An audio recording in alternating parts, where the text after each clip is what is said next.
Hello everyone. I recently made a video about Duolingo where I pointed out that I didn't think I was actually learning the languages while I was using Duolingo, even though I was getting really good at Duolingo. This video is to confirm my suspicions, but also to try to provide a reason why I think it is the case that you don't really learn much in Duolingo. See, one thing Duolingo is very, very good at is the gamification of language learning. You have your streaks, you're in a competition with other users through the leagues that are there. You get the dopamine feedback of success, the slight punishment of failure, and Duolingo is extremely repetitive. Now, ironically enough, this repetition is actually where things get a bit tricky because many people will say that you can't really learn something unless you repeat it often enough to have it sink in. And there's some general truth to that. My problem with it isn't that the concept is wrong, it's just that it's not very specific. See, I agree, you will definitely learn something, but what do you learn? Or I guess it's better for me to just talk about myself here and rephrase it. What do I learn when something is repeated often enough in Duolingo?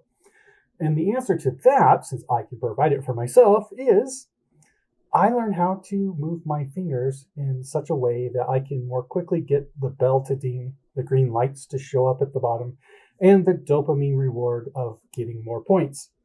See, let me tell you a bit of a story on this. When I first got out of high school, I had a data entry job.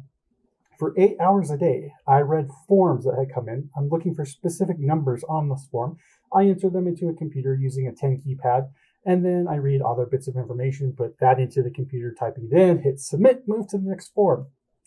I got really, really good at this. I started off really fast because I could already type fast. See, my grandmother, she actually taught me how to type when I was a little kid because she had an actual typewriter, an old-fashioned one.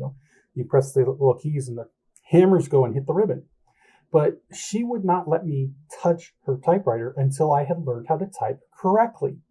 So she gave me this old beat-up typewriter that is basically like a child's toy in terms of quality, plastic and all of this.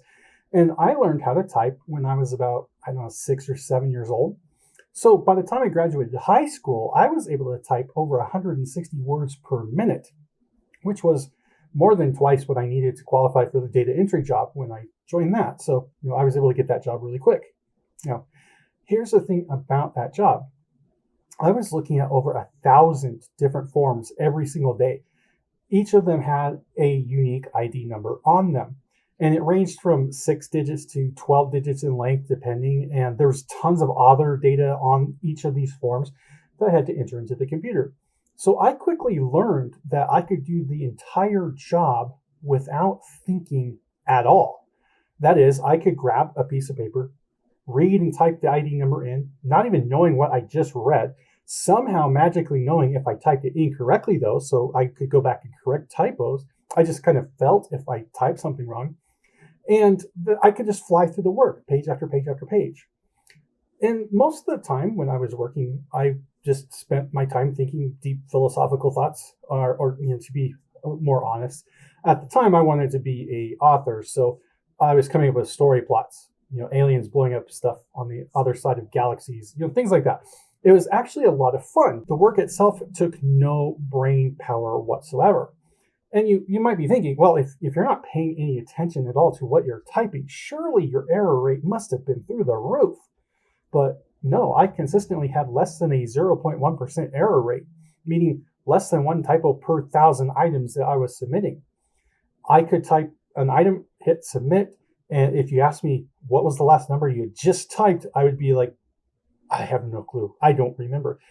And see, the point is, our brains are designed to optimize laziness. We don't want to waste effort on something.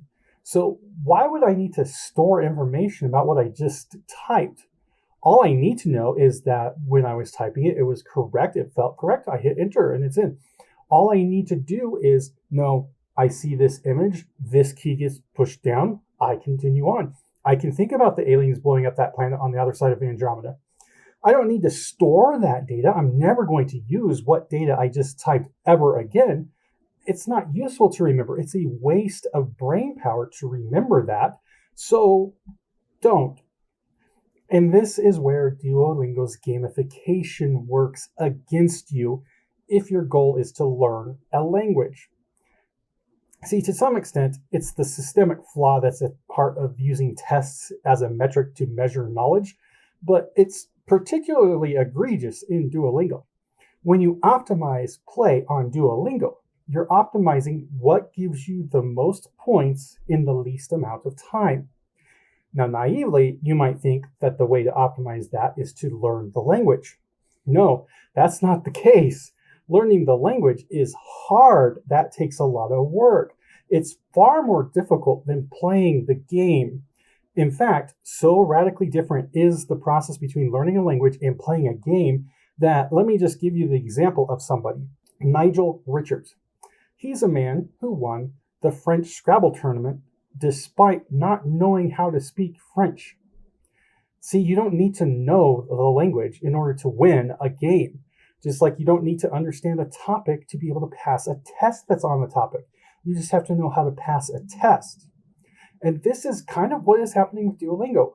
Instead of learning the language, you're learning click this, then this, then this, then hit submit. And you get points.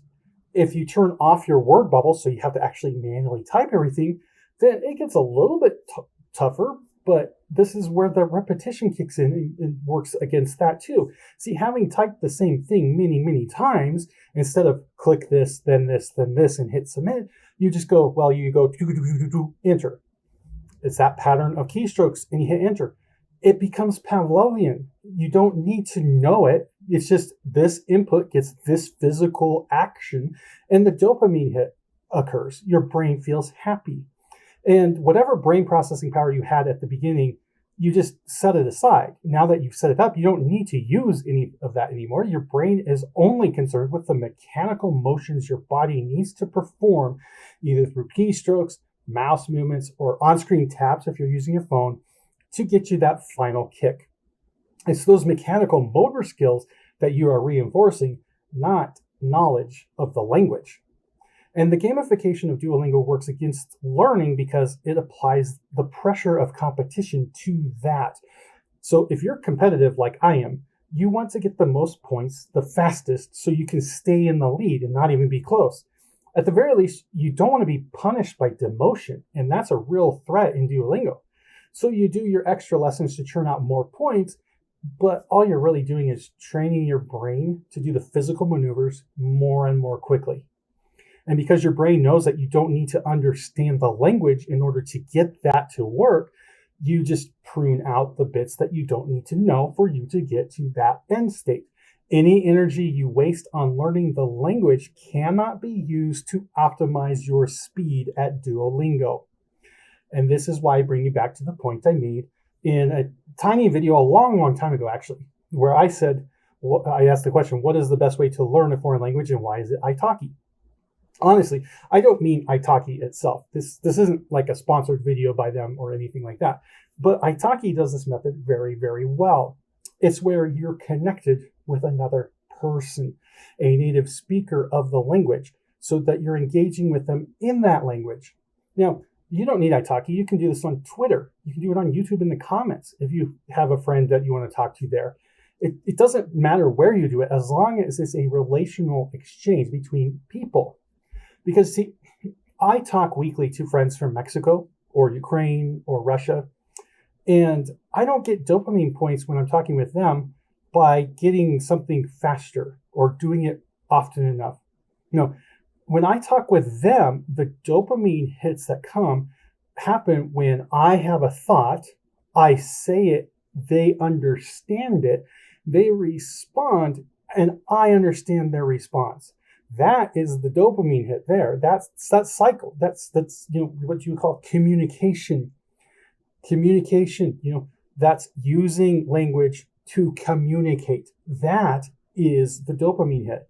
So this works even better if you can get into a situation where you can't use your native language at all. Because right now I can always talk with these friends that I know because they also know English. If I don't know how to say something in Russian, I can just say, "Oh, how do you say?" So I can say like "Как по-русски" and give an English word, and they can just respond back. Oh, it's like this. I don't need to know the Russian in advance, but if I was talking to somebody who didn't know English, then the only way that I could communicate is if I knew the language. And that suddenly makes knowing the language a whole lot more important for your brain. If you can't communicate without knowing the language, your brain has to focus on the language. In fact, you can use that to your advantage. So I have a video about a year ago, because it's coming up on the year anniversary, where my parents had to flee from Ukraine after Russia had invaded. And for the first week or so, I had no idea if they were safe. At first, I thought they were still in Kyiv, and I only found out later that they were actually in Lviv when the war broke out.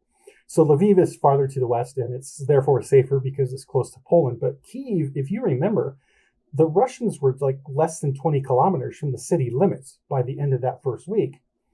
And at the time, I was only studying Spanish as a foreign language. And so I was checking the headlines of the news in Ukraine, and I would check Spanish first.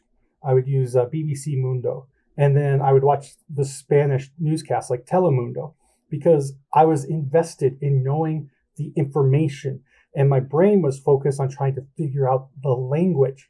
And this is how you increase your language skills, having that emotional connection where it is important to know the actual language, not to get a higher number on Duolingo.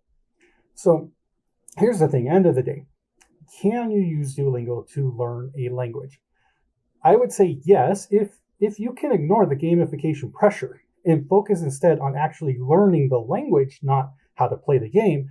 You can definitely find ways to drill yourself on language. You can practice, and it's still not ideal in my opinion because it's a fake. You got robotic voices. You're not really interacting with a person, so there's this artificial aspect to it. But you can use it to learn things.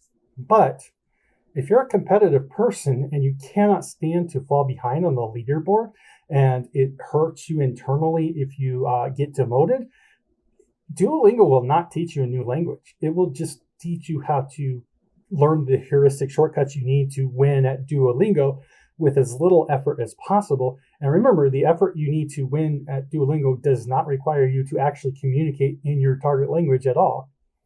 So in conclusion, if your goal is to learn a language, talk to native speakers, read their media, watch their movies, learn their culture. If you want to win at Duolingo, play more Duolingo. Just don't pretend that that's the same thing. And with that, I hope you all have a wonderful day.